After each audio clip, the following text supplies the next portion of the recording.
I've been transferred, so we're moving next month. What? Does that mean I have to change schools too?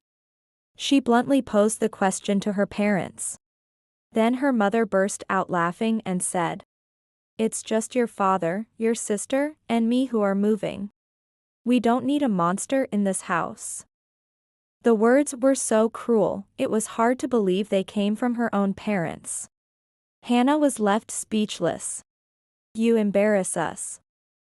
Only your fully able sister is our child."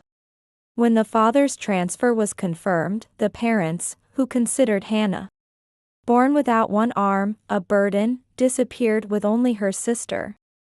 A few months later, Hannah was sent to live with her grandparents.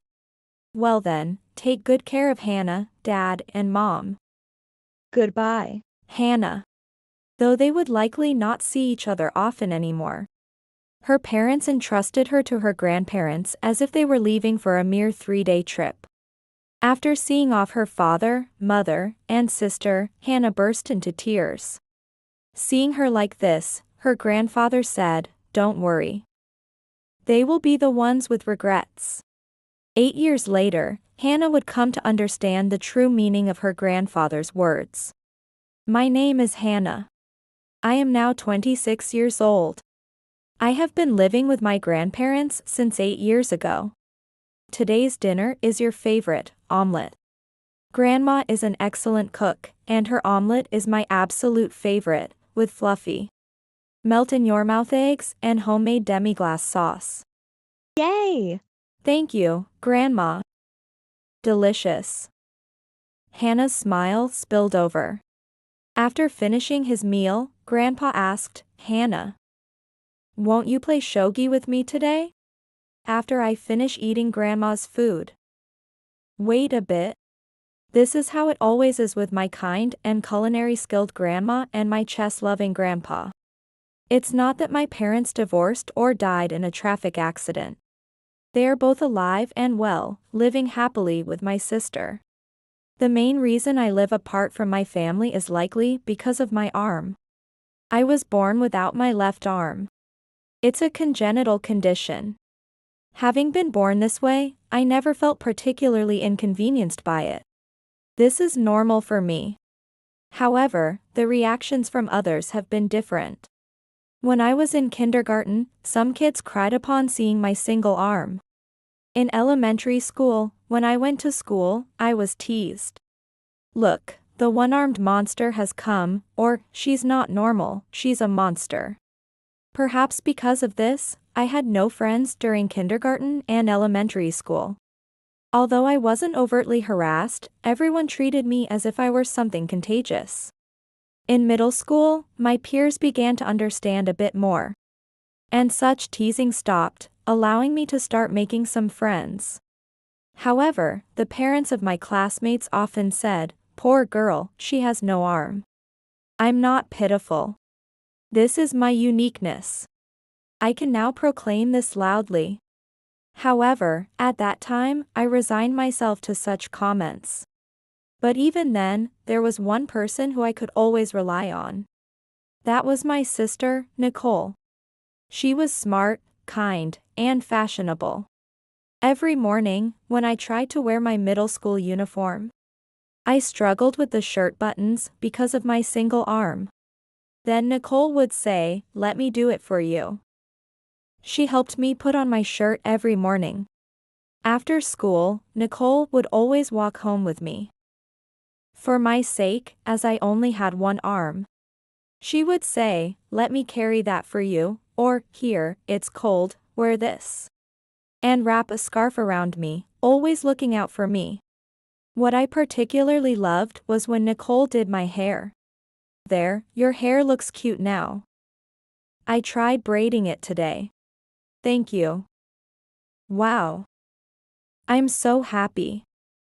You're amazing, sis. You'll be a hairdresser in the future." Looking in the mirror repeatedly, my eyes sparkled, and Nicole proudly puffed out her chest. At that age, I was interested in fashion, but doing my hair was difficult with one arm. And I was always happy when Nicole made it look cute. Most of all, I was happy that Nicole seemed to enjoy doing these things. We watched our favorite idols' YouTube videos together, drew pictures, and played pretend cooking games. I think we were very close sisters. However, my impression of my parents was a bit different. They were very conscious of societal perceptions. From a young age, both Nicole and I heard so often that girls should be like this, that it was grating. My father often bought expensive cars to look good, and my mother dressed in beautiful clothes.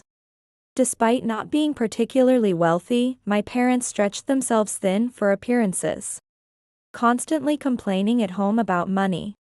Moreover, they gossiped about the neighbors, saying things like, "That person is divorced," or "That child went to a good university," always concerned about how they were perceived. Perhaps for them, my existence wasn't something to be happy about. Nowadays, I can bathe alone, but back when I was in elementary school, I couldn't do it by myself. So, every day either Nicole or my parents had to help me bathe and wash me. Nicole always made bath time enjoyable by talking a lot. However, when I bathed with my parents, they would hurriedly and roughly wash my head, saying, "All right, let's wash your head."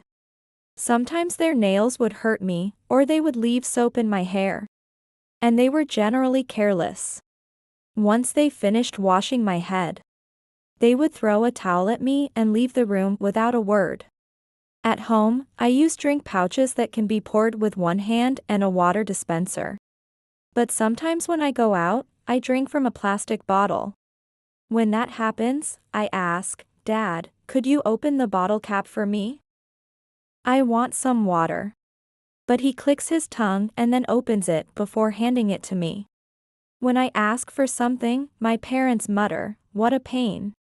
I used to think I had no choice but to accept it, but it still made me sad. However, I did not dislike my parents. "Where shall we go today? Nicole, what do you want to eat?" "I think pizza would be good." It's easy for Hannah to eat too.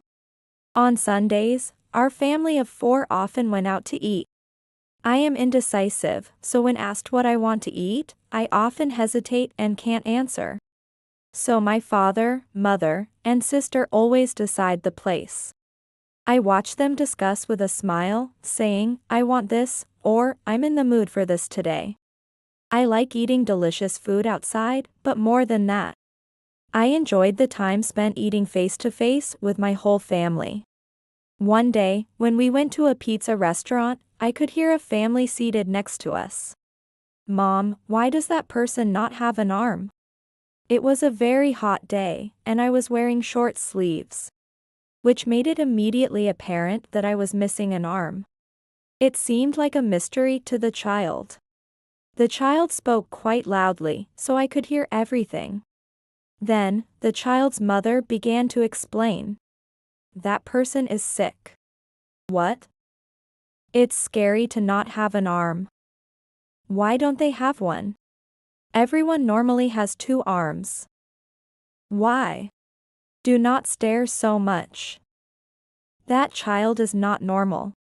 That's why they don't have an arm," said the child's mother. I often overhear people whispering about my arm when they see it for the first time. But isn't this normal? For me, this is normal. I thought to myself, feeling a bit down. Hearing this, my sister said, "Don't worry, Hannah. You're no different from anyone else. Here, your favorite cheese one. Eat up." I had tried not to show my sadness, but my sister seemed to notice. Unlike my supportive sister, my parents started saying, "Hannah, it's so embarrassing. You need to hide it better when we're out." "That's right. You attract too much attention. We need to book private rooms from now on." That's just how my parents are, always concerned about what others think. I wasn't surprised by their reaction, but my sister said, "Mom, Dad, how can you say such things?" and scolded them. I was happy that my sister stood up for me. But I didn't want her to fight with our parents because of me, so I said, "It's okay, sis. Thank you. But, Mom, Dad, I'm sorry. I'll be more careful next time. As long as you understand. Now eat up." Yes. I pretended nothing was wrong and enjoyed the pizza. My sister looked puzzled, but I reassured myself and her that it was okay. However, from that day on, I was no longer taken out to family meals. "All right, let's go. Hannah, you stay home." Left behind, I was on house duty. At first, my sister thought it was just a coincidence that I wasn't coming. But as these days became a weekly occurrence, she began to ask, "Dad, Mom, why has Hannah been staying home lately?" Then my parents, with a somewhat sad look, lied. "Remember how at the pizza place, that family teased her? It seems it was quite hard on Hannah. She's a young girl, after all. If Hannah dislikes it, we can't force her to come." Even though my sister protested, saying, "Then let's cancel going out and order takeout to eat at home. I enjoy it more when Hannah is there." Her words made my eyes heat up a little. I realized that she is a really kind sister. But my parents said, "Nicole, if we say we're not going because we're considering Hannah, wouldn't that make Hannah feel even worse?" That's right. Hannah doesn't want us to act any differently around her, right? Isn't that so, Hannah? They pressured me with their intense gaze. Behind my mother, so she couldn't see her face. I shrank in fear at my mother's demon-like expression. I shouldn't defy my parents. I can't live alone. I must endure. I must respond as my parents wish. With that thought, I bit my lip hard and forced a smile. That's right. I hated being teased last time. It's embarrassing to be stared at. I feel more comfortable watching TV at home, so don't worry about me. Really? Okay. She reluctantly accepted it. Thus, my parents happily took my sister and left the house. After they left, I tried to open a bag of microwavable pasta. But even opening the bag was difficult alone. Why can't I even do this? I was sad and tears spilled out. From that day on, my parents learned that if they pressured me, I would comply without talking back, and gradually, I was no longer taken on outings, shopping, or vacations. Hannah isn't going again. As my sister looked at me sadly, I checked my parents' expressions and replied, "Yeah, sorry." When we went on trips, I was increasingly left with my grandparents. My grandfather runs an IT company. He always lets me use the computer, and my grandmother cooks delicious meals, making my time there comfortable and enjoyable. "Mom, I'm sorry. Hannah has repeatedly said she doesn't want to go on trips. So could you please spend these 3 days with her? Mother, Father, we're always sorry. Nicole isn't like this, but Hannah is getting more rebellious. We're sorry for the trouble, but please take care of her for these 3 days." Hannah and Nicole's parents, always lying to their grandparents as easily as breathing, frightened me. Yet, I never denied their lies. "I see. We don't mind. Leave Hannah to us. Have fun. Take care." The grandparents waved off the parents and sister with a smile, warmly welcoming me. I waved back with a smile devoid of any real feeling, saying, "Have a good trip." This was the usual routine before a family trip. One day, someone noticed my forced smile. "Hannah, are you sure you don't want to go?" they asked. "Yes. I don't need to go. I'd rather stay here with Grandma and Grandpa than go on a trip." I bluffed. But it was also true. Initially, I felt lonely being the only one not traveling, but lately, I've felt more at ease with my kind grandparents than with my parents. Is that so? Your grandparents are happy when you're here, Hannah. Our home feels brighter. And if something bothers you, always talk to us. At that time, I didn't want to be asked too much about my parents. If probed too deeply, I feared all my emotions would spill out. And I might want to run away from my current life. Not knowing how to respond if asked in detail made me scared. Therefore, I appreciated being left alone. Looking back, my grandfather probably sensed my reluctance and always made it easy for me to talk, saying, "Tell us anything." However, my parents continued to treat me coldly. When people came over, they'd say, "Stay in your room. It's embarrassing to have you around." Even on hot summer days, they'd command, "Wear long sleeves when you go out, so no one can tell you're armless." To my parents, my existence was something embarrassing and uncool. But I still had my sister. She was the reason I could barely maintain my mental health. Yet, even she was taken away by my parents. Hannah, that's awful. I've had enough. One day, suddenly, my sister said this and stopped doing things like tying my hair. She also stopped helping me with the shirt she used to put on me every morning, silently assisting me only when I absolutely couldn't do it myself. Being treated coldly by my sister was harder than being treated coldly by my parents. I felt I had lost my place in this home because of her abandonment. So I decided to ask her directly. "Sis, did I do something wrong? Why do you think you've been cold lately? Did I do something to make you mad? Don't you have any idea? You know everything." With that, my sister slammed the door and went to the living room alone. I had no clue what she was mad about. Then my mother came to me. "Hannah, I heard you made your sister mad." Yeah. "I wonder why." "Playing dumb again, huh? You called her a maid behind her back, didn't you? Even though she's been so nice to you despite your disability, that's just too much." Disabled, my mother exaggerated with disdain, though I denied it. "What? No, I didn't say that. I love my sister.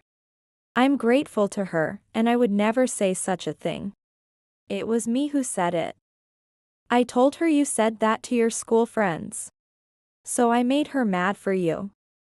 Chillingly smiling, my mother sent shivers down my spine. I thought, that's what it is. I realized then that my parents must be feeding lies to my sister to ruin our relationship. To my sister, our parents were kind and precious. It seemed she believed everything they said. After that, no matter what I said, my sister's responses were cold. Not knowing what lies my parents had told her, I couldn't defend myself, and gradually, the gap between my sister and me widened. From then on, the things my sister used to do for me without asking stopped unless I asked her. Gradually, it became harder to rely on her, and I truly had no allies left. I started to stay in my room as much as possible, especially on weekends when I was left at home while my sister and parents went out for meals and shopping. We bought a lot today. If I post these clothes on social media, everyone will be shocked. Saying that, my mother flaunted obviously expensive clothing. The food was delicious today. "Where shall we go next week?" He returned home happily. My parents seemed to deliberately show me how happy they were. But my sister was different. "Nicole, you should have bought something too." "I don't need anything," my sister said, never having anything bought for her. Probably, she felt bad doing so just for herself. Though there was distance between us, she seemed to still care about me. We both should have had a proper conversation. But both of us were too afraid to hear each other's true feelings. So we never managed to discuss our issues. Eventually, my relationship with my sister remained unrepaired as time passed. When I turned 17 and my sister 18. By this age, I had become somewhat independent, needing less help and assistance in daily life. At this time, I was attending school while also visiting and helping at my grandfather's company. My sister was preparing to attend university next year. She would be going to a university in Boston, far from our home in DC. One day, my parents finally spoke to me after a long time. "Hannah, we need to talk." Seeing the serious look on my father and mother's faces, I had a bad feeling. That day, my sister was out at work and not at home. "Dad's been transferred. We're moving because of it." "Really? When? Do I have to change schools?" Shocked by the sudden news, I bombarded my father with questions. Just as I was finally making friends and about to graduate, now a transfer? I felt a bit anxious. Then, my mother burst into laughter. "Hannah, it seems you're mistaken. You're not coming with us. It's just your dad, Nicole, and me going." "What? What do you mean? Your sister is going to university in Boston next year, right? Dad's new job is also in Boston. So, it's just us moving. We're selling this house too. Then, where am I supposed to live?" "You should live with your grandparents." "That's already been decided." "Then you won't have to transfer schools either." But. "No buts," she suddenly yelled. "How long do you intend to be a burden to us? We only need the perfectly self-sufficient Nicole. You're just an embarrassment to be around." "Exactly. We don't need a monster like you in this house." I was speechless at the incredibly harsh words from my own parents. They had always thought of me this way. Hearing it said directly to my face felt like being stabbed with a sword. Several months later. "Well then, Dad, Mom, please take good care of Hannah from now on. Goodbye, Hannah." Despite likely not seeing each other often anymore, they left me with my grandparents as casually as if they were going on a 3-day trip. Nicole glanced at me occasionally, seeming concerned, but said nothing. I waved with my usual smile. However, once they were out of sight, tears started to flow. "What's the matter, Hannah?" Surprised by his usually cheerful granddaughter suddenly crying, my grandfather was flustered. "Did you not want to be separated from your dad, mom, and sister?" "No. I didn't want to be separated from Nicole. But I did want to be away from Dad and Mom." Hearing this, my grandparents looked at each other, shocked by the situation.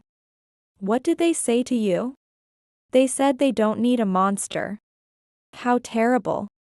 Unbelievable, that's just too cruel." They were shocked and saddened. For the first time, I spoke about my parents. Crying uncontrollably as if a string had snapped within me. Watching me, my grandfather seemed to make up his mind and stood up. "It's okay, Hannah. You don't have to worry about anything. They will be the ones to regret this." What? It took me 8 years to understand these words of my grandfather. 8 years after being abandoned by my parents. Now 26, I have been living with my grandparents. Grandfather has retired but still supports the company as honorary chairman. I started working at his company right after high school graduation. Nicole graduated from vocational school and is working as a beautician, living on her own. Living with my grandparents, I was free from discrimination by my parents and lived comfortably. However, as if to disrupt this peaceful life, a storm arrived suddenly. It's been a while, 8 years. "Hannah, you've grown up." The familiar, unwelcome voices made my skin crawl. These were the voices of the parents who had abandoned me. They had been receiving financial support from my grandparents ever since they lived with me. given that my grandfather was a business owner and financially comfortable. He continued the support, thinking of his granddaughter. Indeed, it was strange how my ordinary salaryman parents could afford such luxuries. It turns out they were using the money grandfather gave for the sake of his granddaughter. However, the support stopped when Nicole graduated from vocational school. For a while, my parents kept calling my grandparents demanding money. But my grandparents eventually blocked them completely and stopped responding. Unable to lower their standard of living after years of luxury, my parents had resorted to borrowing money to survive. Then they found out about me on TV. At 26, I had become the president of a company.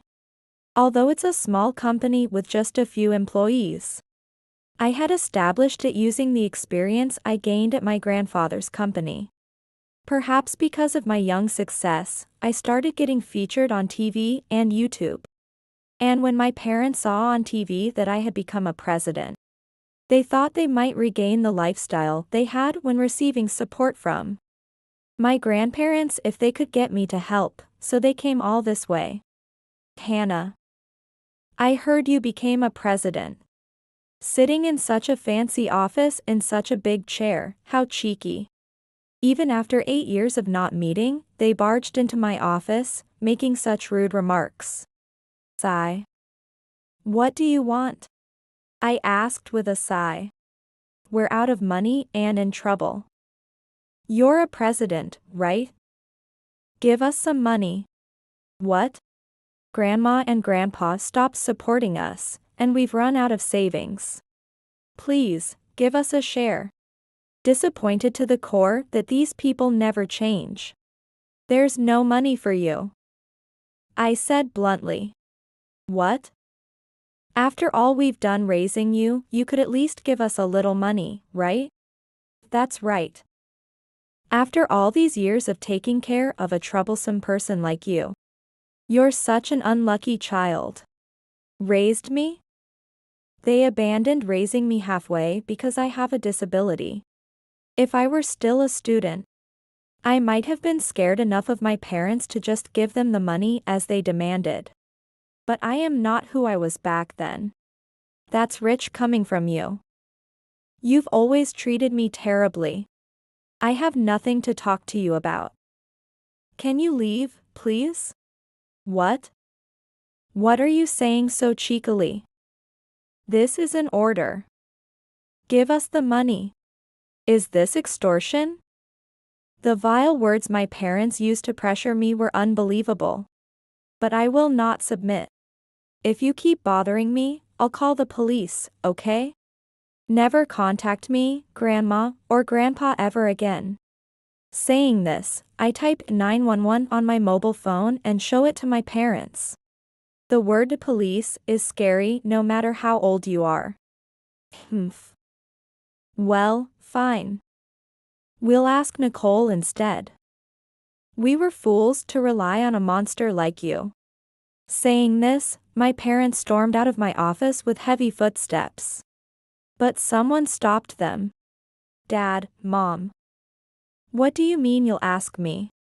Nicole?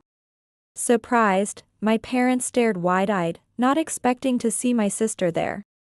After Grandma and Grandpa, you're coming to Hannah. And then you'll ask me for money? I don't have money for toxic parents like you. Toxic parents? They hadn't expected such words from their daughter. Their faces turned pale instantly. I've known everything since 8 years ago, when Hannah and I separated. I was shocked when I first found out what you had done. But I was happy to learn that Hannah never spoke ill of me. She did say those things, right, Dad? Yes, yes. Hannah always spoke badly of Nicole, didn't she? Despite being cornered, they still didn't stop lying. But my sister no longer believed a word our parents said. Still lying, how low? Well, it's fine. When I graduated from vocational school and realized I didn't have to live with you anymore, I was jumping for joy. In fact, on the day I separated from our parents and sister. I told my grandparents about the misunderstanding with my sister, and they explained everything to her. Thanks to that, any awkwardness between my sister and me disappeared, and we returned to being as close as we had always been. I once offered my sister a job at my company, but she chose to pursue her dream of being a hairstylist, which she had from a young age.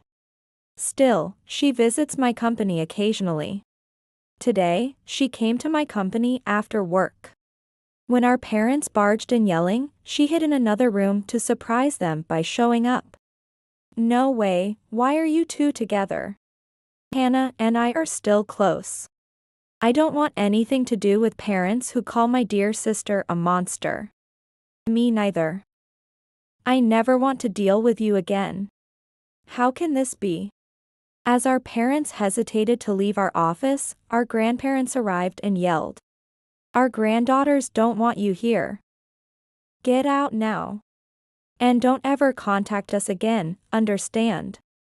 Grandma, hiding behind Grandpa, started sprinkling salt while saying, "Demons out, get out." Watching this surreal scene, my sister and I looked at each other and laughed. In the end, our parents were driven out and cut off by both us and our grandparents. I don't know where they are or what they're doing now. But when they stormed into my company, they were already in debt. So they must be living a hard life. I asked Grandpa, "Hey, Grandpa, how did you know 8 years ago that my parents would regret this?" Grandpa replied, "Hannah, you've been coming to my company since you were a student, right? From that time, I knew you were smart, quick to understand, and resourceful. I always thought you would grow up to be someone who leads others." I was so happy to know that Grandpa had always been watching over me. Thank you. It's all thanks to your efforts, Hannah. You really did well. Hearing this, I felt my eyes well up with tears. A few days later, I was at my sister's salon. I've let go of a lot, maybe I'll go for a shortcut. It's rare for you to want a shortcut, Hannah. Do you want your usual beige tones for your hair color? Yes, that. Make it cute, sis. Alright, got it. Saying this, my sister began cutting my hair. Ever since we were young, I always thought she should be a hairstylist, and even now, as adults. I think my sister, who makes my hair beautiful, is truly wonderful. All done. Look, you've become cuter. Seeing my sister make a proud face like back in the day, I laughed along with her. Thank you, sis. From now on, my sister and I will always be close.